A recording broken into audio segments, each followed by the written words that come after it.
Hello everyone, welcome है आपका हमारे चैनल एसएससी बुक एसबी में। आज हम दोस्तों देखने वाले हैं जीके जीएस का प्रैक्टिस सेट नंबर 1। इसमें 40 क्वेश्चन मैंने ले रखे हैं जो हाल फिलहाल के एग्जाम हुए हैं उसमें पूछे गए हैं। तो ये प्रीवियस ईयर क्वेश्चन होने वाले हैं जो कि आने वाले सीएचएसएल, एमटीएस और दिल्ली पुलिस के बहुत सारे एग्जाम लगे हुए हैं, उनके लिए काफ़ी ज़्यादा इंपॉर्टेंट है। तो चलिए अपनी वीडियो को स्टार्ट करते हैं।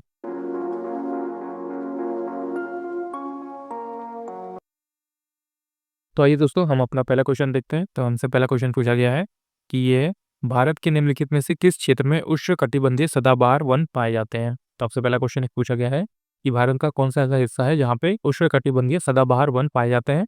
तो ये कई एग्जाम में रिपीट होते हैं, आप इसे याद कर लीजिए। ये है पश्चिमी घाट। तो आपने इसको अच्छे से याद रखा कि ये उष्णकटिबंधीय सदाबहार वन पाए जाते हैं पश्चिमी घाट में। दूसरा क्वेश्चन है, ये देखते हैं निम्नलिखित में से किस अधिनियम का उद्देश्य भारत में धन की हेराफेरी, जिसे हम मनी लॉन्ड्रिंग कहते हैं, उसको रोकना था। तो किस अधिनियम का उद्देश्य भारत की धन में हेराफेरी को रोकना था। तो ये हो जाएगा हमारा ऑप्शन नंबर बी, पीएमएलए हो जाएगा। तो आप इसको अच्छे से याद रखेंगे कि मनी लॉन्ड्रिंग को रोकने के लिए किस अधिनियम का उद्देश्य भारत में हुआ था। तो ये पीएमएलए हो जाएगा आपका राइट आंसर। तीसरा क्वेश्चन आप देख रहे हैं, ये करंट अफेयर से रिलेटेड क्वेश्चन है, तो इसमें हमने करंट अफेयर भी शामिल कर रखा है। सितंबर 2024 में आयोजित युद्ध अभ्यास जो हुआ था, इसमें भाग लेने वाली अमेरिकी सेना की टुकड़ी निम्नलिखित में से किस डिवीजन से संबंधित थी। तो ये किस डिवीजन से संबंधित थी, ये थी 11वें एयरबोर्न डिवीजन से ये संबंधित थी। काफी से अच्छे से याद रखेंगे। सितंबर 2024 में जो अमेरिका की तरफ से युद्ध अभ्यास हुआ था, उसमें कौन सी टुकड़ी किस डिवीजन से संबंधित थी। तो 11वें एयरबोर्न डिवीजन से ये संबंधित थी। आगे बढ़ते हैं, फोर्थ क्वेश्चन आता है हमारा, प्रागैतिहासिक गुफा चित्रों के लिए प्रसिद्ध भीमबेटका शैलाश्रय भारत के निम्नलिखित में से किस राज्य में स्थित है। तो ये किस राज्य में स्थित है। तो ये है मध्य प्रदेश में। तो आप सभी को पता होगा कि भीमबेटका की गुफाएं किस राज्य में है। तो ये मध्य प्रदेश में स्थित है। आगे बढ़ते हैं, अगला क्वेश्चन देखते हैं। फिफ्थ वाला क्वेश्चन आता है हमारा, निम्नलिखित में से कौन सा अंतर्राष्ट्रीय संगठन वैश्वीकरण और मुक्त व्यापार को सपोर्ट करता है। तो कौन सा ऐसा अंतर्राष्ट्रीय संगठन है जो वैश्वीकरण और मुक्त व्यापार को सपोर्ट करता है। तो ये हो जाएगा हमारा WTO, वर्ल्ड ट्रेड ऑर्गेनाइजेशन। तो आप इसे अच्छे से याद रखेंगे कि कौन सा अंतर्राष्ट्रीय संगठन है जो वैश्वीकरण और मुक्त व्यापार को सपोर्ट करता है। तो WTO होगा, वर्ल्ड ट्रेड ऑर्गेनाइजेशन हो जाएगा इसका राइट आंसर। सिक्स वाला क्वेश्चन आ गया हमारा, जो कि है भारत में जनसंख्या का वितरण डैश है। तो भारत में जनसंख्या का वितरण कैसा है। तो आप देख रहे होंगे ये असमान है तथा विभिन्न क्षेत्रों में इसमें विभिन्नता पाई जाती है।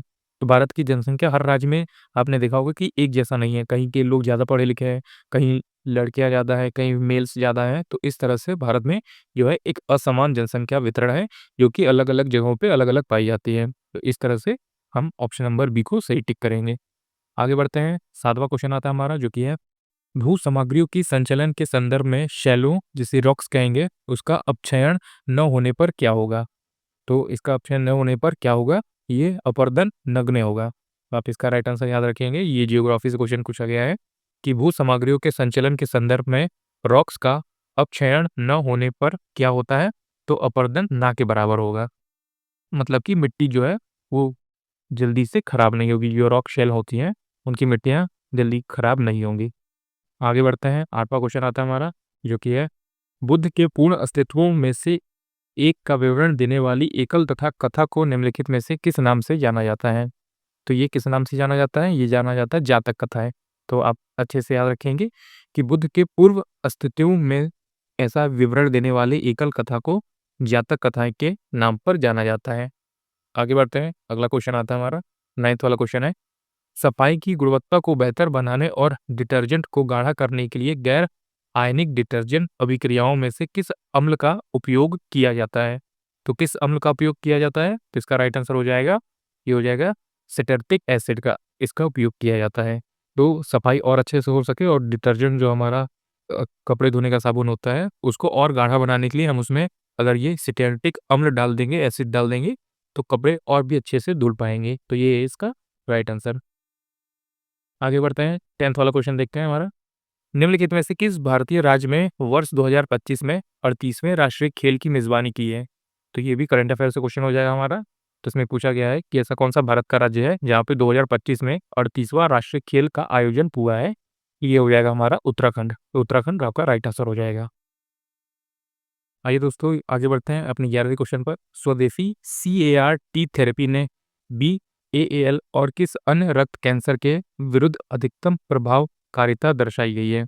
तो ये किस पे दर्शाई गई है? ये हो जाएगा ऑप्शन नंबर सी हमारा नॉन नॉन हॉजकिन लिम्फोमा। तो ये इसका राइट आंसर हो जाएगा कि स्वदेशी CAR-T थेरेपी और BALL को और किस अन्य रक्त कैंसर के विरुद्ध अधिकतम प्रभावकारिता दर्शाई गई है। मतलब इसके अलावा एक ऐसा और कौन सा ट्रीटमेंट है जो इस सारी बीमारियों को दूर करने में ज़्यादा प्रभावशाली है, तो उसका नाम है नॉन हॉजकिन लिम्फोमा।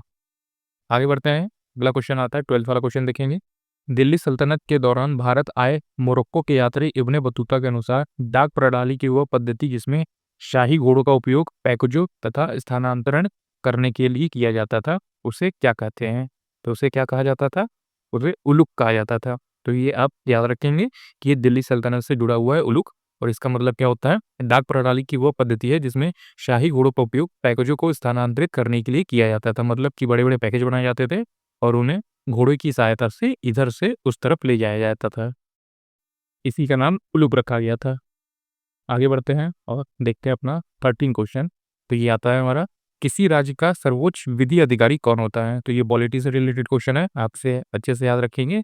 इसको कहते हैं महाधिवक्ता। तो आप इसे अच्छे से याद रख लीजिए कि किसी भी राज्य का सर्वोच्च अधिकारी कौन होता है? तो महाअधिवक्ता होता है। आगे बढ़ते हैं, 14 क्वेश्चन आता है हमारा, निम्नलिखित में से हिमालय की सबसे पूर्वी पर्वतमाला कौन सी है? ये ज्योग्राफी से क्वेश्चन आ गया हमारा, तो ये हो जाएगा हमारा पूर्वांचल की पर्वतमाला। तो निम्नलिखित में से हिमालय की सबसे पूर्वी पर्वतमाला कौन सी है जो पूर्व में रहेगी, यानी कि पूर्वांचल पर्वतमाला जो है वो हिमालय की सबसे पूर्वी पर्वतमाला में से एक है। आगे बढ़ते हैं, 15 क्वेश्चन आता है हमारा, जो कि आप देख रहे हैं, कांस फिल्म फेस्टिवल के दौरान 20 मई 2025 को आयोजित ग्लोबल प्रोडक्शन अवार्ड में से किस शहर को best city of the film पुरस्कार दिया गया था? तो ये किस शहर को दिया गया था? ये दिया गया था बेलफास्ट को। तो ये करंट अफेयर का क्वेश्चन है, तो इसको भी आप याद रख सकते हैं, हो सकता है आपके एग्जाम्स में ही चीज़ पूछी जाए। तो बेस्ट सिटी ऑफ फिल्म के लिए पुरस्कार दिया गया था किस जगह को? तो बेलफास्ट को ये दिया गया था। आगे बढ़ते हैं, 16 क्वेश्चन आता है हमारा, जो कि है, भारत में हरित क्रांति का अग्रणी लाभार्थी कौन सा राज्य बना? तो भारत में जो हरित क्रांति का सबसे पहला लाभार्थी राज्य कौन सा बना था? तो वो बना था पंजाब। ऑप्शन नंबर बी आपका राइट आंसर हो जाएगा। आगे बढ़ते हैं, 17 क्वेश्चन आ गया हमारा, ये भी संबंधित है किससे? पॉलिटी से है। तो 61वां संविधान संशोधन का मुख्य फोकस क्या था? जो 61 संविधान संशोधन हुआ था उसमें क्या किया गया था? तो उसमें किया गया था मतदान की आयु 21 से घटाकर 18 वर्ष कर दी गई थी। तो इससे पहले जो है वो 21 वर्ष था, लेकिन 61 अमेंडमेंट हुआ था, उसमें क्या हो गया था कि 21 से घटकर अब जो 18 साल के लोग हैं वो भी अब वोट दे सकते हैं, मतदान दे सकते हैं। आइए आगे बढ़ें और 18 क्वेश्चन आता है हमारा, जो कि है, पर्यावरण और वन्य जीव के संरक्षण का उल्लेख भारतीय संविधान के किस अनुच्छेद में किया गया है? तो किस अनुच्छेद में किया गया है पर्यावरण और वन्य जीव के संरक्षण के लिए? तो ये अनुच्छेद 48 का ए हो जाएगा। तो ऑप्शन नंबर ए आपका राइट आंसर हो जाएगा। 48 ए आर्टिकल कहता है कि पर्यावरण और वन्य जीव जो संरक्षण है वो होना चाहिए। आगे बढ़ते हैं, 19 क्वेश्चन आता है हमारा, जो कि है, भारतीय स्वतंत्रता संग्राम के दौरान उग्रवादी और उदारवादी संघर्ष में किस घटना को निर्णायक मोड़ लिया? तो किस घटना का निर्णायक मोड़ लिया? तो सूरत विभाजन में ये चीज हुई थी। तो आप इसे अच्छे से याद रखेंगे कि भारतीय स्वतंत्रता संग्राम के दौरान उग्रवादी और उदारवादी संघर्ष में किस घटना के किस घटना ने निर्णायक मोड़ लिया? तो सूरत विभाजन हुआ था। आगे बढ़ते हैं, 20 क्वेश्चन आ गया हमारा, जो कि है, निम्नलिखित में से कौन सा कथन 1947 से 1991 के दौरान भारतीय अर्थव्यवस्था में सार्वजनिक क्षेत्र की भूमिका का सर्वोत्तम वर्णन करता है? तो ये जैसा आप देख पा रहे होंगे ये इकोनॉमिक्स से क्वेश्चन है और इसमें पूछा गया है कि 1947 से 1991 के दौरान भारतीय अर्थव्यवस्था में सार्वजनिक क्षेत्र की भूमिका का सर्वोत्तम वर्णन कौन करता है? तो मुख्य और भारी उद्योग में प्रमुखता। तो उस समय मुख्य और भारी उद्योग जो है वो सबसे ज़्यादा इंपॉर्टेंट थे हमारे 1947 से 1991 के दौरान भारत की अर्थव्यवस्था के लिए। आगे बढ़ते हैं, 21 क्वेश्चन आता है, निम्नलिखित में से किस अप्रैल में 2025 दिल्ली के मुख्यमंत्री रेखा गुप्ता के साथ मिलकर दिल्ली में आयुष्मान आयुष्मान वय वंदना कार्ड लॉन्च किया? तो ये किसके द्वारा किया गया? तो हरदीप सिंह पुरी के द्वारा उसे दिल्ली के मुख्यमंत्री रेखा गुप्ता के साथ मिलकर लॉन्च किया गया था। इस कार्ड का नाम है आयुष्मान वय वंदना कार्ड। तो ये नाम भी आप याद रखेंगे, ये 2025 के करंट अफेयर से क्वेश्चन है। आगे बढ़ते हैं और नेक्स्ट क्वेश्चन आता है 22 क्वेश्चन, भारत का कौन सा क्षेत्र अपनी जलवायु और मृदा के कारण चाय की खेती के लिए सबसे अधिक उपयुक्त है? तो सबसे अधिक उपयुक्त जो है वो चाय की खेती के लिए कौन सा जगह है? तो असम और उत्तरी बंगाल। तो असम की साइड और उत्तरी बंगाल की साइड जो है वो जलवायु ऐसी है कि वहाँ चाय की खेती बहुत ही अच्छे तरीके से की जा सकती है। आगे बढ़ते हैं और 23 क्वेश्चन आता है हमारा। 19 फरवरी 2025 को किस राज्य के मंत्रिमंडल ने गैर निवासियों द्वारा कृषि, बागवानी और आवासा भूमि खरीद कर बिक्री और विनियमन करने के लिए भूमि कानून संशोधन विधेयक को मंजूरी दी गई है? तो ये किसे दी गई है? ऑप्शन नंबर बी, उत्तराखंड राज्य में। तो आप इसे याद रखेंगे। आगे बढ़ते हैं, अगला क्वेश्चन आता है हमारा जो कि है डेस्कटॉप बैकग्राउंड को डैश के रूप में भी जाना जाता है। तो डेस्कटॉप बैकग्राउंड को एक हम वॉलपेपर के रूप से भी जान सकते हैं। तो जैसे जिसके पास जो है कंप्यूटर होगा वो चीज़ को आसानी से समझ पाएगा कि डेस्कटॉप बैकग्राउंड जो हमारा पीछे होता है आइकन के पीछे, वो एक तरह का वॉलपेपर होता है। आगे बढ़ते हैं, 25 क्वेश्चन आता है हमारा। अप्रैल 2025 में किस भारतीय क्रिकेटर को जो है Wisden leading cricket in the world 2024 के लिए नामित किया गया है, जिसने 2024 में सभी रूपों में मतलब सभी फॉर्मेट में 1659 रन बनाए हैं? तो ये कौन है? तो ये है स्मृति मंदाना, जो कि इंडियन वुमेन क्रिकेट टीम में खेलती हैं। तो आप इसे अच्छे से याद रखेंगे, ये भी जो है करंट अफेयर से क्वेश्चन बनता है हमारा। 26 आता है क्वेश्चन, निम्नलिखित में से कौन सा कथन जो है अंतर पीढ़ीगत असमानताएं इंटीग्रेशनल इक्विटी का सर्वोत्तम वर्णन करता है? तो ये कौन है? तो ये हो जाएगा हमारा ऑप्शन नंबर बी, भावी पीढ़ियों के लिए जो है उपलब्धता सुनिश्चित और करने के लिए संसाधनों का उचित उपयोग करना। तो ये होता है अंतर पीढ़ीगत जो है समानताएं। इसका सर्वोत्तम वर्णन कौन करता है? तो ऑप्शन नंबर बी करता है, जो कि है भावी पीढ़ियों के लिए उपलब्धता सुनिश्चित करने के लिए संसाधनों का उचित उपयोग करना। आगे बढ़ते हैं, 27 क्वेश्चन आता है हमारा जो कि है 14 मार्च 2024 तक की स्थिति के अनुसार विश्व की सबसे ऊंची प्रतिमा जिसे स्टैचू कहेंगे वो कौन सी है? तो ये हो जाएगी हमारी स्टैचू ऑफ यूनिटी, जो कि गुजरात में है। तो 2024 तक के अनुसार अभी भी कोई ऐसी प्रतिमा या स्टैचू नहीं बना है जो इससे ऊंचा हो। तो इस समय भी 2025 में भी स्टैचू ऑफ यूनिटी जो है वो विश्व की सबसे ऊंची प्रतिमा है, विश्व का सबसे जो है बड़ा स्टैचू है। आगे बढ़ते हैं, 28 क्वेश्चन आता है हमारा। तो 28 क्वेश्चन देखते हैं। फरवरी 2025 में किस राज्य सरकार ने भारत की पहली पैरेट रिसर्च फैकल्टी का शुभारंभ किया? तो किस राज्य सरकार ने किया था? तो ये हरियाणा राज्य सरकार ने किया था। ऑप्शन नंबर बी आपका राइट आंसर हो जाएगा। आगे बढ़ते हैं, 29 क्वेश्चन देखते हैं हम अपना जो कि है नए मुक्त व्यापार समझौते एफटीए के अंतर्गत भारत ब्रिटेन द्विपक्षीय व्यापार की अनुमति वार्षिक वृद्धि दर कितनी है? तो ये इकोनॉमिक्स से क्वेश्चन है। तो ये कितनी वृद्धि है? तो ये 15% के लगभग है। तो आप इसे अच्छे से याद कर लीजिए कि नए मुक्त व्यापार समझौते एफटीए के अंतर्गत भारत ब्रिटेन द्विपक्षीय व्यापार की अनुमति वार्षिक वृद्धि दर कितनी है? तो ये है 15%। आगे बढ़ते हैं, 30 क्वेश्चन आता है हमारा जो कि है किस विभाग के जो है विधिक माप विज्ञान सामान्य नियम 2011 के अनुसार वाहन की गति मापने के लिए रडार उपकरण के उपयोग हेतु नियम अधिसूचित किए गए? तो ये है उपभोक्ता मामले के विभाग। तो ऑप्शन नंबर डी आपका जो है राइट आंसर हो जाएगा। आगे बढ़ते हैं, 31 क्वेश्चन आता है हमारा जो कि है निम्नलिखित में से कौन सा ऑपरेटिंग सिस्टम आमतौर पर डेस्कटॉप या लैपटॉप कंप्यूटर पर उपयोग नहीं किया जा सकता? तो ऐसा कौन सा ऑपरेटिंग सिस्टम है जो आमतौर पर उपयोग नहीं किया जा सकता? ये है एंड्रॉयड, क्योंकि एंड्रॉयड जो है वो हमारे स्मार्टफ़ोन के लिए बना है, ना कि लैपटॉप या फिर डेस्कटॉप के लिए। तो डेस्कटॉप के लिए क्या बना है? तो मैक ओएस हो गया या फिर विंडोज़ हो गया या फिर लिनक्स हो गया। तो ये तीनों जो है डेस्कटॉप या लैपटॉप में चल सकते हैं, पर एंड्रॉयड जो है वो आसानी से नहीं चल सकता। तो ऑप्शन नंबर सी आपका राइट आंसर हो जाएगा। 32 क्वेश्चन आता है हमारा, निम्नलिखित में से किसे मई 2025 में भारतीय रिजर्व बैंक आरबीआई के डिप्टी गवर्नर नियुक्त किया गया है? तो आरबीआई का डिप्टी गवर्नर नियुक्त किया गया है किसे? डॉक्टर पूनम गुप्ता को।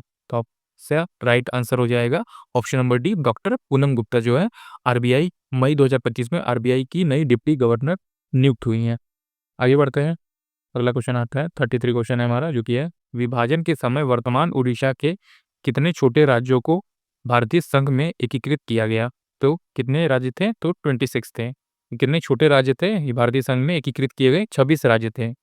आगे बढ़ते हैं, अगला क्वेश्चन आता है हमारा 34 जो कि है किस कार्यक्रम का उद्देश्य 2024 तक नल कनेक्शन के माध्यम से सुरक्षित और पर्याप्त पेयजल तक पहुंचाना सुनिश्चित करना था? तो ऐसी कौन सा कार्यक्रम था जो कि 2024 तक सभी के यहाँ नल कनेक्शन के माध्यम से एक पर्याप्त मात्रा में जल पहुंचाना था? तो ये था ऑप्शन नंबर सी, जल जीवन मिशन। तो ऑप्शन नंबर सी आप याद रखेंगे, जल जीवन मिशन का जो उद्देश्य था कि भारत के सभी राज्यों के सभी घरों में जो है एक अच्छा सा नल कनेक्शन हो सके और ताकि सभी को एक पर्याप्त पेयजल की मात्रा मिल सके ताकि वो अपना रोजमर्रे का काम कर पाएँ। आगे बढ़ते हैं, 35 क्वेश्चन आता है हमारा। संगम शब्द निम्नलिखित में से किससे संबंधित है? तो ये संबंधित है किससे? तमिल विद्वानों की एक साहित्यिक सभा से। तो संगम शब्द तमिल विद्वानों की एक साहित्यिक सभा से संबंधित है। आगे बढ़ते हैं, अगला क्वेश्चन आता है हमारा जो कि है, किस कानूनी दस्तावेज ने स्वतंत्रता के बाद रियासतों को भारत या पाकिस्तान में शामिल होने की अनुमति दी थी? तो जो है किस कानूनी दस्तावेज की बात हो रही है जो स्वतंत्रता के बाद जो है रियासतों को भारत या पाकिस्तान में शामिल होने की अनुमति दी? तो ऐसा कौन सा कानूनी दस्तावेज था? तो वो हो जाएगा ऑप्शन नंबर ए, अधिमिलन लिखित। तो अधिमिलन लिखित ऐसा दस्तावेज था जिसमें कि जो हमारी सी देसी रियासतें थी उन्हें ये मौका दिया गया था कि आप यहाँ रहना चाहते हैं कि आप पाकिस्तान में रहना चाहते हैं। तो वो किस कानूनी दस्तावेज में था? तो अधिमिलन लिखित में था। आगे बढ़ते हैं, 37 क्वेश्चन आता है हमारा जो कि है, 1879 में पहली बार प्रयुक्त किए गए किस मधुरक को फलों के रस वाले पेय पदार्थ के उपयोग के लिए एफडीए की मंजूरी मिली? तो किसकी मंजूरी मिली है? ऑप्शन नंबर ए, सैकरीन की। तो सैकरीन जो था वो फलों के रस वाले पेय पदार्थ में उपयोग करने के लिए मंजूरी दी गई। तो सैकरीन जो है फलों के रस में मिलाने से फलों का रस जो है वो और भी ज़्यादा अच्छा बन जाएगा। तो 1879 में पहली बार एफडीए ने इस चीज़ की मंजूरी दी थी। आगे बढ़ते हैं, 38 क्वेश्चन आता है, भारत में किसी राज्य का मुख्यमंत्री निम्नलिखित में से किसके लिए मुख्य रूप से उत्तरदायी होता है? तो किसके लिए मुख्य रूप से उत्तरदायी होता है? वहाँ के राज्यपाल के लिए। तो राज्य के राज्यपाल के लिए।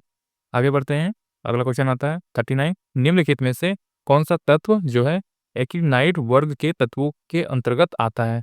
तो ऐसा कौन सा तत्व है जो एक्टिनाइड के वर्ग के तत्व के अंतर्गत आता है? ऑप्शन नंबर सी हो जाएगा, थोरियम। आगे बढ़ते हैं, आज का हमारा लास्ट क्वेश्चन देखते हैं, 40 क्वेश्चन जो कि है, सरकारी स्कूलों में आई आधारित अधिगम का समर्थन करने वाले कार्यक्रम का क्या नाम था? तो इसका नाम था ऑप्शन नंबर बी, FLNAXL। तो इसका नाम ये था, सरकारी स्कूलों में आई आधारित अधिगम का समर्थन करने वाले कार्यक्रम का नाम था FLNAXL। ये था दोस्तों आज का हमारा कंप्लीट प्रैक्टिस है। इसमें मैंने आपको 40 क्वेश्चन कराए जो आपके आने वाले एग्जाम्स के लिए काफ़ी ज़्यादा इंपॉर्टेंट है। इसी तरह आपको हमारी अगर वीडियो पसंद आई तो हमारी इस वीडियो को एक लाइक ज़रूर कर दीजिएगा और अपने आने वाले एग्जाम के लिए हमारे चैनल SSC बुक SB को भी ज़रूर सब्सक्राइब कर लीजिएगा। तब तक पढ़ते रहिए और हमेशा अपने लक्ष्य की तरफ आगे बढ़ते रहिए।